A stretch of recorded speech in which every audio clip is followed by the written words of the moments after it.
December 16th, 1944. A bitter winter shroud hangs over Europe. In the dark forests of the Ardennes, a nightmare arrives. The German army, seemingly resurrected from the grave, smashes through American lines with terrifying ferocity and overwhelming firepower. Within 48 hours, entire Allied divisions are surrounded, routed, or disintegrated in the chaos of the relentless winter offensive. In the 6 weeks that follow, nearly 90,000 American soldiers will become casualties, killed, wounded, or missing in action. This is the Battle of the Bulge, the bloodiest single battle the United States fought in World War II. Countless historians and textbooks tell us this was Nazi Germany's last gasp, an inevitable, desperate gamble to turn the tide. But what if I told you those 90,000 casualties were not inevitable?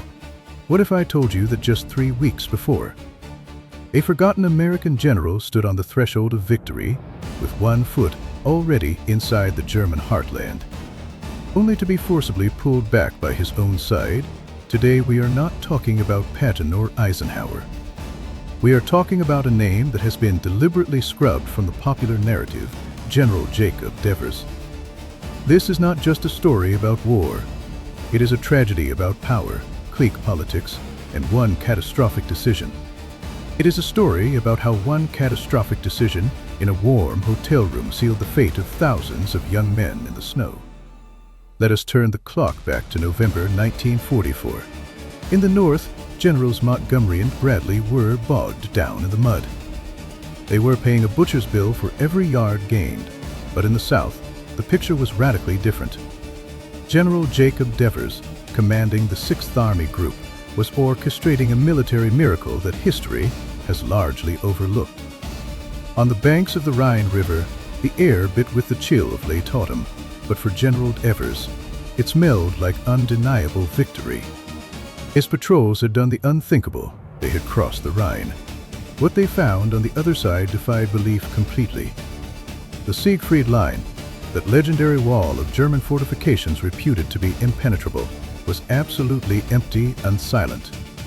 There were no men in the bunkers, no guns in the turrets, just a deathly silence in the trenches and fortifications. Intelligence reports had predicted that breaching this line would cost thousands of lives, but the reality was radically different. The Germans had stripped these defenses bare to plug the holes against Bradley and Patton in the northern sector of the front. The back door to Germany was not just unlocked, it was wide open. Devers understood exactly what he was looking at right now.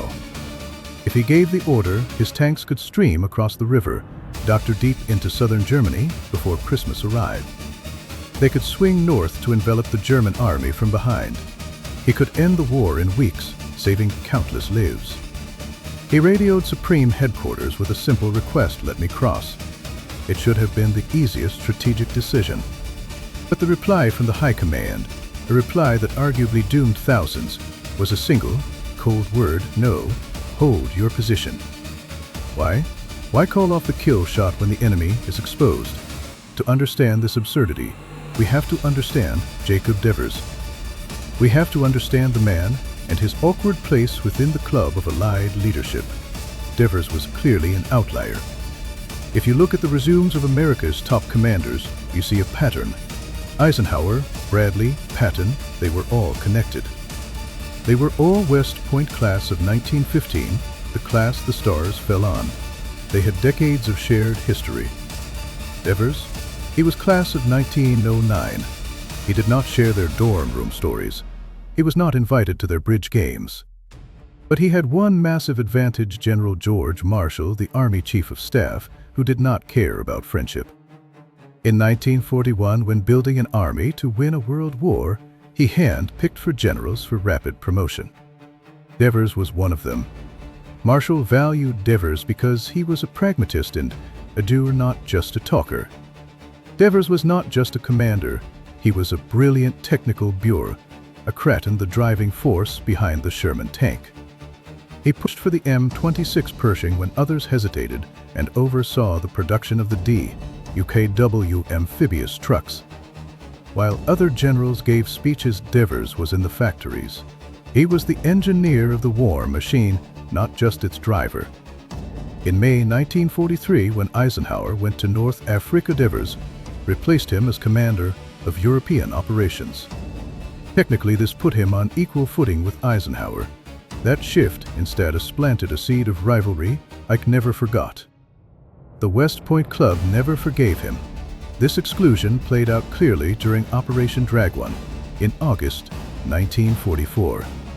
While the world watched Normandy, Devers launched a perfect invasion of southern France, which was his absolute masterpiece. Commanding 150,000 troops, his forces sliced through German lines like a hot knife through butter. If Normandy was a meat grinder, Dragone was a masterclass in maneuver warfare. Devers did not get stuck on the beaches. His 6th Army Group liberated Marseille and chased the German 19th Army up the Rhone Valley with stunning speed. By mid-September, Devers had liberated more of France than Bradley and Montgomery combined, at a fraction of the cost. Yet, back home, the newspapers were silent. The newsreels focused on the North, while the club took the glory. Devers was busy capturing intact ports that solved the Allied supply crisis. But glory does not buy respect. By November 1944, the Allied advance in the North had stalled completely. Montgomery failed in Holland. Bradley was smashing his head against the green hell of the Huell, Artege forest, trading casualties for trees. He traded 33,000 casualties for a few miles. The broad front strategy was failing miserable. But in the south, Devers was still winning. On November 23rd, his troops liberated Strasbourg. For the French, it was an emotional triumph. For Devers, it was a strategic pivot point. His vanguard was there. His vanguard was at the Rhine. This brings us back to the river. The patrols cross. The bunkers are empty. The German 19th Army is in tatters. The path is clear. Devers waits by the radio. He has the men. He has the supplies and the momentum. He just needs the word go. Instead, he gets an invitation to Vittel. November 24th, 1944. The Heritage Hotel, Vittel, France. This meeting would decide history. The room was thick with frost. Devers walked in to face the 3 most powerful men in the theater. Eisenhower, Bradley, and Patton. 3 classmates, 3 insiders. Devers stood alone to face them. He laid out his map. My troops are at the Rhine. The other side is empty. I request permission to cross. Bradley spoke first, his voice dripping with dismissal. The Rhine defenses are too strong. Intelligence says the German positions are formidable. Crossing now would be reckless. Devers pushed back. My patrols were just there. They saw the empty bunkers with their own eyes. Your intelligence is outdated. My eyes are on the ground. The argument heated up. It was a clash of philosophies. Bradley and Ike believed in the broad front. They feared letting a single army extend too far. But for Devers, this was the essence of war, seizing the fleeting moment. There was also a darker human element at play here. Bradley's front was bleeding and stagnant, while Devers was unstoppable. If Devers crossed the Rhine first and broke into Germany, where would that leave Bradley? The glory of the final victory would go to the outsider. Eisenhower made his ruling. It was perhaps the most controversial decision of his career. You will not cross. The reasoning sounded official. We need a coordinated attack. Plus, there is a pocket of German resistance in your rear, the Colmar pocket. You must clear that before you can think about Germany. Devers was stunned. The Colmar pocket existed, yes, but it was strategically irrelevant. It could have been contained with a skeleton crew while the main force struck the heart of the enemy, stopping a race car to wash the windshield. That was the logic being applied, but Devers was a soldier. He followed orders. He walked out of that hotel into the cold November night. He knew that something had broken, not just his offensive, but the idea that this war was being fought on merit alone. He wrote in his diary that night, words that revealed his deep isolation. He felt he was not on the same team. He was right. He had been denied the chance to make history. The world would pay the price. Devers' main force turned around away from the open door of the Rhine to attack meaningless hardened positions. Morale plummeted. Soldiers who had been sprinting toward victory were now ordered to bleed for ground that did not matter at all.